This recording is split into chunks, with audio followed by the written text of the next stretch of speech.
Hello, my name is Anjana Satyaboha. I'm a speech language pathologist and the founder of Subodhash, based in Bengaluru. At our organization, our core mission is to make communication accessible to all. So we work with autistic individuals who are minimally speaking and non-speaking, and we use a multimodal communication approach, and technology and augmentative and alternative communication is a big part of our work. So that's an addict about my work and my organization. So non-verbal or non-speaking children within the autism spectrum, they need much more than speech. Of course, speech is the most popular and a medium that everybody expects for children to have. And as speech therapists, we have an obligation to make the child speak.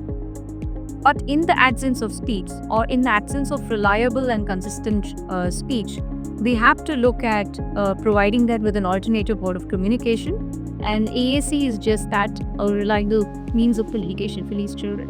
So I think parents need to understand the importance of it, and therapists need to first of all understand, believe in the potential of non-speaking children, and give them this modality for multimodal modality for expression. So platforms like ICA 2025 is a wonderful platform for propagating just the message that I just previously said.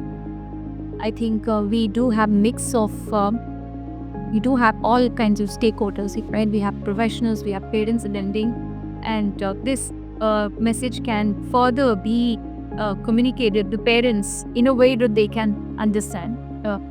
So I think that's one of the key views of this platform, to showcase expertise from various fields and then communicate in a manner that parents can understand and take the most important steps that are necessary for their speaking children.